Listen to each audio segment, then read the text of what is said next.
Hello everyone, welcome back to CUET nimbus. देखिए, इस video में आज हम डिस्कस करेंगे इकोनॉमिक्स का सिलेबस। सीयूईटी इकोनॉमिक्स एग्जाम के लिए जो आता है, ये डोमेन स्पेसिफिक सब्जेक्ट है। अगर आप इकोनॉमिक्स ऑप्ट कर रहे हो तो ये वाली जो क्लासेस आपके लिए रहेगी बहुत इंपॉर्टेंट रहने वाली है, क्योंकि विद टॉपिक जितने भी सेक्शंस हैं हम उसको पूरा अच्छे से पढ़ेंगे कि कौन कौन से टॉपिक्स इंपॉर्टेंट है, कैसे क्वेश्चंस बन सकते हैं ना, विद एमसीक्यूज बेस्ड। तो चलिए पहले हम देखते हैं।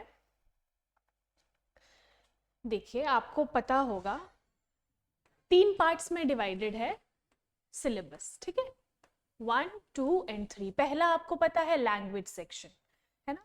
लैंग्वेजेस है 13 लैंग्वेजेस, उसमें से आपको एक लेनी है, कंपल्सरी लैंग्वेज है।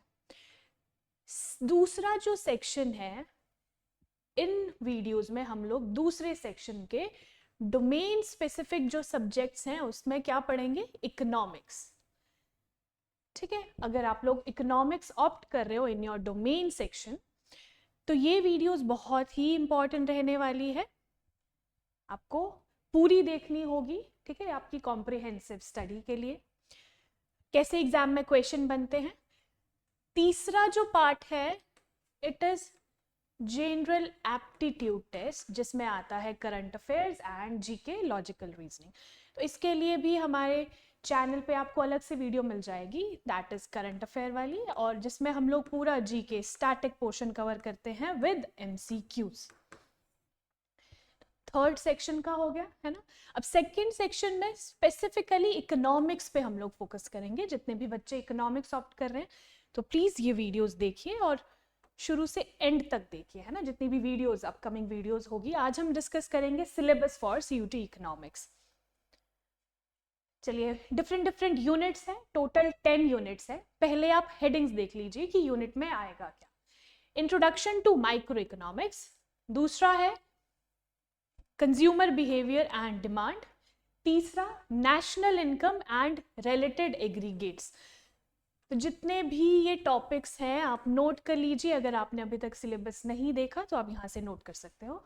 यूनिट 4 क्या है, determination of income and employment. Then unit 5 is money and banking. तो ये 5 यूनिट है, और भी 5 बचती है, वो हम नेक्स्ट स्लाइड में देखेंगे, पहले आप इन्हें देख लीजिए। इंट्रोडक्शन टू माइक्रो इकोनॉमिक्स, इसके सब यूनिट्स हम देख लेंगे। देखिए इसमें क्या क्या आ जाएगा माइक्रो इकोनॉमिक्स के बारे में, ठीक है, व्हाट इज माइक्रो इकोनॉमिक्स। दूसरा, central problems of the economy. आपको पता है ना सेंट्रल प्रॉब्लम्स, आपने 11th-12th में इकोनॉमिक्स पढ़ी होगी तो ये फर्स्ट चैप्टर में ही आ जाता है, central problems of economy, how to produce, for whom to produce, and कैसे उसे डिवाइड करना है इन द इकोनॉमी, ठीक है। तो ये कुछ सेंट्रल प्रॉब्लम्स है, ये आएगा यूनिट 1 में, समझ गए। Then consumer behaviour and demand, दूसरा यूनिट है कंज्यूमर बिहेवियर एंड डिमांड। देखिए 11th-12th में आपने इकोनॉमिक्स पढ़ी है तो उसमें आपने देखा होगा कि ये सारे यूनिट्स हैं, लेकिन आपको सीयूईटी इकोनॉमिक्स के लिए, सीयूईटी को क्रैक करने के लिए कैसे पढ़ना है वो थोड़ा सा अलग तरीका हो जाता है, क्योंकि 11th-12th में आपको क्वेश्चंस एमसीक्यू बेस्ड नहीं आते ना, आपको उसमें लिखना होता है कि ठीक है व्हाट इज कंज्यूमर बिहेवियर, फिर आप लिखोगे, फिर उसका कुछ डायग्राम बना दोगे। तो इसमें ऐसे नहीं होगा, आपके पास क्वेश्चंस आएंगे एमसीक्यू बेस्ड। तो एमसीक्यूज को कैसे सॉल्व हम करेंगे वो हम सारी चीजें इन वीडियोस में देखेंगे, है ना। क्योंकि बेसिक जो हमारा मोटिव है, क्या मोटो है, कि हमें एग्जाम क्रैक करना है बेस्ट यूनिवर्सिटीज के लिए, ठीक है। तो उसके लिए एमसीक्यूज कैसे सॉल्व करेंगे उसकी ट्रिक्स और आपको पता होना चाहिए कि अच्छा एमसीक्यू अगर आ गया तो आपको कैसे सॉल्व करना है और कैसे इफेक्टिवली सॉल्व करना है, कम टाइम में सॉल्व करना है ना। चलिए, national income and related aggregates की हम बात कर रहे थे, इसके सब डिविजन्स जो है वो हम देख लेते हैं। चलिए, तो बेसिक कॉन्सेप्ट्स एंड मेजरमेंट इसमें आ जाए, ठीक है। National income and related aggregates में पहले तो नेशनल इनकम क्या होती है, रिलेटेड एग्रीगेट्स में क्या आ जाएगा, बेसिक कॉन्सेप्ट्स, है ना। Circular flow of income, then GDP, GNP, ये सारे जो कॉन्सेप्ट्स हैं, ठीक है, जीडीपी, जीएनपी, ये सारी चीजें आ जाएगी इसमें, है ना। आपको मेजरमेंट ऑफ नेशनल इनकम पता होना चाहिए, कितनी तरह से मेजर हम कर सकते हैं, इंडिया में कौन सा मेथड यूज करता है ना, income method, then value added method and expenditure method, 3 तरह के मेथड्स होते हैं, आपको पता होने चाहिए कि इंडिया में कौन सा मेथड यूज करते हैं, ठीक है। नेक्स्ट है unit 4, determination of income and employment. Income and employment की डिटर्मिनेशन में काफी सारे कॉन्सेप्ट्स हैं जो आपको पता होने चाहिए। एग्रीगेट डिमांड, एग्रीगेट सप्लाई, है ना। डिमांड और एग्रीगेट डिमांड में क्या डिफरेंस होता है ना, बेसिक चीज तो यहीं से स्टार्ट होती है, डिमांड एंड एग्रीगेट डिमांड। तो हम सब कुछ समझेंगे कि डिमांड क्या है, एग्रीगेट डिमांड क्या है, और इसका एमसीक्यू कैसे बन सकता है और हम लोग कैसे सॉल्व करेंगे, है ना। मीनिंग ऑफ इनवॉलेंट्री अनएम्प्लॉयमेंट, देखिए एम्प्लॉयमेंट है तो अनएम्प्लॉयमेंट, ये मैक्रो इकोनॉमिक पॉलिसीज या फिर मैक्रो इकोनॉमिक्स रिलेटेड जो कॉन्सेप्ट्स हैं, नेशनल इनकम, यहाँ से अगर आप कॉम्प्रिहेंसिवली देखो ना, तो ये जो है, ये जो पोर्शन है, this is your micro economics portion, है ना। माइक्रो इकोनॉमिक्स का ये पोर्शन है। इसके आगे जितने भी कॉन्सेप्ट्स आप पढ़ोगे यूनिट 3 के बाद, ये सारे आ जाएंगे मैक्रो इकोनॉमिक्स में।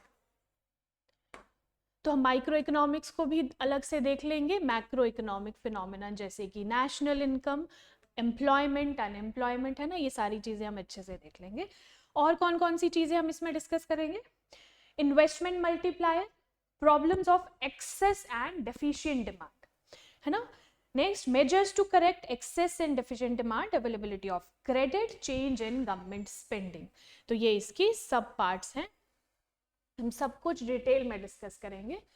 Then money and banking, 5th unit money and banking, evolution and function हम देखेंगे इसके, है ना। नेक्स्ट, ऑब्जेक्टिव्स हम देखेंगे।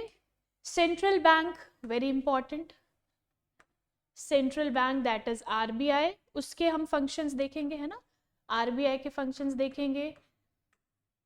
मॉनेटरी पॉलिसी को देखेंगे, मॉनेटरी पॉलिसी कमिटी देखेंगे। तो ये सारे कॉन्सेप्ट्स आ जाएंगे, उसके एमसीक्यूज भी सॉल्व करेंगे, है ना। चलिए फिर आते हैं नेक्स्ट यूनिट पे, that is government budget and the economy, 6th unit.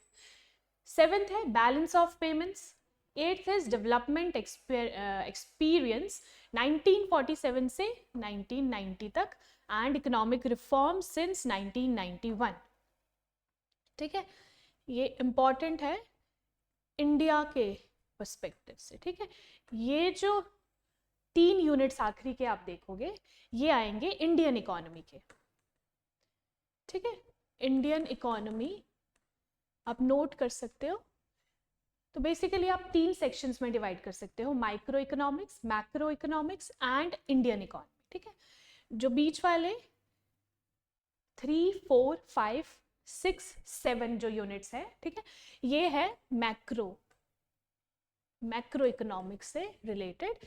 फिर 3 लास्ट यूनिट्स हैं इंडियन इकोनॉमी से रिलेटेड, ठीक है। Current challenges facing the Indian economy, unit 9। Then unit 10th में आ जाएगा डेवलपमेंट एक्सपीरियंस इन इंडिया। तो आपने देखा ये जो मेन हेडिंग्स है, इसके अंदर हम क्या पढ़ेंगे, हम वो थोड़ी सी चीजें देख लेते हैं कि क्या क्या आएगा इसके अंदर। पहले हम बात करेंगे government budget and the economy, 6th unit जो है आपका, है ना। इसमें आ जाएगा मीनिंग एंड इट्स कंपोनेंट्स, ठीक है, गवर्नमेंट बजट का मीनिंग एंड उसके components. Then objectives government budget के, ठीक है, इसका गवर्नमेंट बजट का मीनिंग हम देखेंगे, ऑब्जेक्टिव्स हम देखेंगे, ठीक है। Then classification of receipts, receipts बहुत ही इंपॉर्टेंट कॉन्सेप्ट होता है इकोनॉमिक के पर्सपेक्टिव से। तो हम रिसीट्स देखेंगे कितनी तरह की ये होती है, रेवेन्यू, कैपिटल, है ना। तो ये सारी हम चीज़ें इसमें डिस्कस करेंगे। देन बैलेंस्ड बजट क्या है, डेफिसिट बजट क्या है, ये सारी चीज़ें। तो जितने भी सब टॉपिक्स हैं हम बहुत अच्छे से डिस्कस करने वाले हैं विद एमसीक्यूज। आपकी तैयारी बहुत बढ़िया हो जाएगी इन सारी अपकमिंग वीडियो से, तो आप बने रहिए हमारे साथ, है ना। CUT निम्बस को सब्सक्राइब कीजिए। चलिए बैलेंस ऑफ पेमेंट्स को हम देख लेते हैं अब। BOP, इसमें interesting concept BOT, balance of trade, है ना, आपको पता होगा। Then recent exchange rates issue को भी हम देख लेंगे, क्योंकि करंट से क्वेश्चन बनने के चांसेस रह जाते हैं। तो अगर कोई चीज़ न्यूज़ में है इकोनॉमी से रिलेटेड तो उसको भी हम अच्छे से देखेंगे। देन इंडियन इकोनॉमी का जो मैंने आपको बताया, ये 3 आखिरी के जो यूनिट्स हैं, इन तीनों में हम लोग क्या क्या पढ़ेंगे हम अभी ये डिस्कस करते हैं, ठीक है। डेवलपमेंट एक्सपीरियंस में क्या क्या आ जाएगा, एक तो state of the Indian economy on the eve of independence. Eve of independence का मतलब है इंडिपेंडेंस से थोड़ा सा पहले, है ना, 47 से 90 और उससे पहले, ठीक है। 47 से पहले के कुछ ईयर्स का हम देखेंगे, एग्रीकल्चर स्ट्रैटेजी हम देखेंगे, एग्रीकल्चरल पॉलिसीज देखेंगे, 5 ईयर प्लान्स देखेंगे, ठीक है। देन करंट चैलेंजेस में हम लोग क्या क्या देख लेंगे, human capital formation, poverty, rural development, infrastructure, employment, sustainable economic development, ठीक है। तो इसमें से काफ़ी सारे कॉन्सेप्ट्स हैं, इंटरेस्टिंग कॉन्सेप्ट्स हैं, हम लोग सब एक करके डिस्कस करेंगे। Then development experience in India. Development experience in India में हम लोग क्या डिस्कस करेंगे, पहले तो जो नेबर्स हैं, नेबरिंग कंट्रीज हैं हमारी, उनसे हम लोग क्या करेंगे, कंपैरिजन करेंगे, India and Pakistan, India and China. फिर हम देखेंगे economic growth, population, sectoral development, human development indicators, ठीक है, HDI हम जिसे कहते हैं। तो इसमें हमें करना है comparison with the neighbouring Nations, Pakistan, China, ठीक है। ये आपके सिलेबस में है, तो हमें सब कुछ अच्छे से डिस्कस करना है और इस तरह से डिस्कस करना है कि आपको MCQs सॉल्व करने आ जाए, है ना। MCQs भी हम देखेंगे डेली, तो आप बने रहिए इन वीडियोस के साथ, हमारे चैनल के साथ। चलिए मैं आपको दिखा देती हूँ कि आपको थोड़ा सा आइडिया हो जाए कि कैसे क्वेश्चंस बन सकते हैं, ठीक है, डिफरेंट। चलिए, which of the following is not a function of central bank. ये एक प्रीवियस ईयर क्वेश्चंस है, तो आप देख लीजिए। ऑप्शंस है, it controls the money supply in the economy through different rates, it acts as a banker to the government, it accepts deposits and give loans to people, it issues the currency to the government, to the country, है ना। which of the following is not a function, आपको बताना है कि central bank का, that is your RBI का function क्या नहीं है, ठीक है। नॉट, क्वेश्चन को अच्छे से पढ़ लेना है, not a function of central bank. इसमें पूछा है कि क्या इन चारों ऑप्शन में से क्या फंक्शन नहीं है RBI का, सेंट्रल बैंक इज और RBI, ठीक है, रिजर्व बैंक ऑफ इंडिया। पहले तो देख लीजिए, controls the money supply in the economy through different rates. ये मनी सप्लाई कंट्रोल करती है इकोनॉमी में थ्रू डिफरेंट रेट्स जैसे repo rate, reverse repo rate, है ना, ये सारे रेट्स के साथ। तो ये हम देख पा रहे हैं कि ये तो है ना, ये फंक्शन है obviously. Acts as banker to the government, banker to the government का मतलब है कि गवर्नमेंट को लोन प्रोवाइड करना, तो यस, बैंकर है to the government. It accepts deposits and give loans to the people. बताइए, क्या RBI लोगों को लोन्स देता है? नहीं, तो दिस इज रॉन्ग, है ना, ये फंक्शन नहीं है RBI का, तो ये आ जाएगा, option C will be the answer for this question. तो इस तरह से आपको सारे ऑप्शंस पढ़ के उसको समझने हैं कि क्या क्या फंक्शन है या फिर नहीं है, ठीक है। ये तो एक एग्जाम्पल है, सारे कॉन्सेप्ट्स आपको इसी तरह से समझने हैं, ठीक है। Issues the currency to the government, yes, RBI ही इशू करता है करेंसी टू द कंट्री। चलिए नेक्स्ट क्वेश्चन हम देख लेते हैं। All those elements which create liability and decrease the assets of the government are known as. देखिए, ये प्रीवियस ईयर क्वेश्चंस है सारे, तो आपको बहुत अच्छे से आइडिया लग रहा होगा कि आपको कोई भी कॉन्सेप्ट को पढ़ना कैसे। अभी तक आपने पढ़ा होगा कि आपने लिखा होगा आंसर में ना, फंक्शन ऑफ सेंट्रल बैंक और सेंट्रल बैंक क्या है, लेकिन MCQs फॉर्म में आपको कैसे सॉल्व करने हैं वो आपको अब पता चलेगा, है ना। उसकी ट्रिक्स होती हैं, उसको आपको प्रैक्टिस करना होता है, तो आप बेटर हो जाते हो, है ना, MCQs में, क्योंकि ऑप्शन सारे ही सही लग रहे होते हैं। अच्छा, ये भी है, ये भी है, ये भी है। जैसे कि हम इस क्वेश्चन की बात करें, it accepts deposits and give loans to the people, तो क्या पता आपको लगता है कि हाँ ये भी तो सही है, इसका फंक्शन हो सकता है, लेकिन ये उसका फंक्शन नहीं है RBI का, तो ये आंसर जो है ये गलत हो गया और नॉट अ फंक्शन पूछा है, तो ऑप्शन 3 इज करेक्ट आंसर है। तो तो इस तरह से घुमा फिरा के क्वेश्चंस आते हैं, आपको पता होना चाहिए हाउ टू सॉल्व देम। आपको नॉलेज होगी नो डाउट, आपको पता होगा कि अच्छा ये, लेकिन how to solve them it's a practice, है ना, डेली प्रैक्टिस आपको करनी है। चलिए हम ऑप्शंस देख लेते हैं। Elements which create liability and decrease the assets of government, capital receipts, capital payments, revenue receipts, revenue payments. तो जैसे कि हमने देखा सिलेबस में कि रिसीट्स हमने देखा था इंपॉर्टेंट है, तो रिसीट्स के बारे में हम पढ़ेंगे, कैपिटल पेमेंट्स पढ़ेंगे, रेवेन्यू रिसीट्स क्या होती है ना, कैपिटल रिसीट्स, रेवेन्यू रिसीट्स, इन सब के डिफरेंस हम देखेंगे। तो ये सारे क्वेश्चन सॉल्व करने आप लोगों को ईजी हो जाएंगे, है ना। चलिए, under flexible exchange rate when the price of domestic currency in terms of foreign currency increases it is called. चलिए, अगर फ्लेक्सिबल एक्सचेंज रेट है तो इसमें जो मेन टॉपिक है, ये कौन से टॉपिक से उठाया गया है, एक्सचेंज रेट। हमने देखा था 9th यूनिट, 5th यूनिट था या 6th यूनिट, उसमें कुछ था ये एक्सचेंज रेट का, है ना।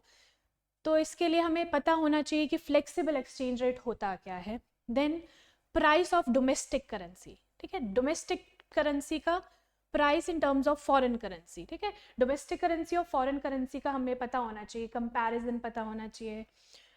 अगर इंक्रीज कर गई तो क्या होता है। तो क्वेश्चन इजी नहीं होते हैं, आपको समझने पड़ते हैं, है ना। Depreciation of domestic currency, appreciation of domestic currency, devaluation of domestic currency और रीवैल्यूएशन ऑफ डोमेस्टिक करेंसी। चलिए इसका आंसर बताइए आप लोग। अगर फ्लेक्सिबल एक्सचेंज रेट है और प्राइस जो है डोमेस्टिक करेंसी का इन terms of foreign currency increase हो जाता है तो इट इज कॉल्ड डेप्रिसिएशन और अप्रिसिएशन। डीवैल्यूएशन और रीवैल्यूएशन जो होता है ये गवर्नमेंट करती है, ये अपने आप नहीं हो जाता है ना, फ्लेक्सिबल एक्सचेंज रेट में नहीं आता है, ये गवर्नमेंट नोइंगली करती है। तो डिवैल्यूएशन रिवैल्यूएशन वैसे ही कट हो गया ऑप्शन से।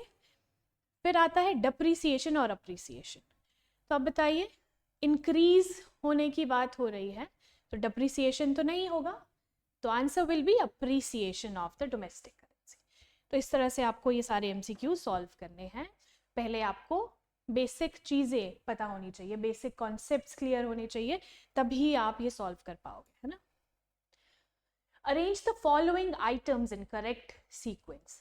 ये बाकी 3 जो आपको क्वेश्चंस दिख रहे हैं ये भी पीवाईक्यूज है। कंपटीशन एक्ट, फेमा, फेरा, एमआरटीपी। तो देखिए अगर आपको ऐसा सवाल आ गया, पहले तो आपको पता होना चाहिए ना कि फेमा है क्या, फेरा क्या है, देन एमआरटीपी क्या है। तो ये सारी चीज़ें क्वेश्चंस आप तभी सॉल्व कर पाओगे जब आपको बेसिक कॉन्सेप्ट्स क्लियर होंगे। तो हम इन वीडियोस में आपके बेसिक कॉन्सेप्ट्स को क्लियर करेंगे और एमसीक्यूज को फिर हम सॉल्व करेंगे। आपको प्रैक्टिस, डेली प्रैक्टिस हो जाएगी तो आपको इजी होएगा, है ना। तो चलिए हम ये सारे कॉन्सेप्ट्स देखेंगे। नेक्स्ट आते हैं, second phase of green revolution is termed from. पहले तो आपको देखो ये दिया है mid 1960s to mid 1970s, ये अलग अलग ऑप्शंस दिए हैं। तो इसके लिए आपको पता होना चाहिए कि ग्रीन रेवोल्यूशन आया कब था, पहला फेज कब आया था, सेकंड का तो तभी पता होगा ना। तो ग्रीन रेवोल्यूशन भी हम अच्छे से पढ़ेंगे। Choose the economist who estimated India's national income and per capita income. देखिए पहले तो अगर आप देखो तो नेशनल इनकम आपको पता होना चाहिए, पर कैपिटा इनकम आपको पता होना चाहिए, तब आप इस क्वेश्चन का आंसर दे सकते हो, है ना। तो इकोनॉमिस्ट, ये डिफरेंट इकोनॉमिस्ट आपको दिए गए हैं, किसने एस्टिमेट किया था इंडिया का नेशनल इनकम और पर कैपिटा इनकम पहली बार। दादा भाई नावरोजी, तो आपको पता ही होगा, है ना, इन्होंने फर्स्ट टाइम नेशनल इनकम को जो है वो एस्टिमेट किया था। तो ये थे कुछ एग्जाम्पल्स कि आपको कैसे क्वेश्चंस बन जाते हैं, ठीक है, आपने देख लिया। तो अब हम क्या करेंगे, जितने भी ये यूनिट्स हैं इसके सब पार्ट्स भी मैंने आपको बता दिए, वो भी 10 के 10 यूनिट्स हम लोग अच्छे से डिस्कस करेंगे, है ना। इसके सब पार्ट्स को हम देखेंगे, बेसिक कॉन्सेप्ट्स को क्लियर करेंगे, ताकि ये जो एमसीक्यूज हैं जो आपके एग्जाम में आने वाले हैं, है ना, जितने भी एमसीक्यूज होंगे, जितने भी एक टॉपिक से एमसीक्यूज बन पाएंगे, हम लोग सारे एमसीक्यूज सॉल्व करेंगे हर तरह से, ताकि आपकी डेली प्रैक्टिस हो जाए और आपके एग्ज़ाम में आपको, मतलब आप अच्छे से एग्ज़ाम को दो, और क्लियर करो आपकी बेस्ट यूनिवर्सिटीज़ के लिए, है ना, हायर स्टडीज़ के लिए। तो चलिए, ये था इकोनॉमिक्स का सिलेबस जो हमने आज डिस्कस किया। अपकमिंग जो वीडियोस इसके बाद इस प्लेलिस्ट में आएगी, that will be the basic concepts. हम पहले यूनिट से स्टार्ट करेंगे, उसके सब पार्ट्स जो है, सब डिविजन्स जो है वो स्टार्ट करेंगे विद एमसीक्यूज। तो बने रहिए इन वीडियोस के साथ, हमारे चैनल के साथ। CUET निम्बस को सब्सक्राइब कीजिए और all the best for your future. आपकी जो अपकमिंग एग्जाम है उसके लिए ऑल द बेस्ट। तैयारी कीजिए, अच्छे से करिए, ट्रुथफुल रहिए, ऑनेस्ट रहिए अपनी तैयारी के साथ, हर चीज़ को बैलेंस करके चलिए। ठीक है, ऑल द बेस्ट।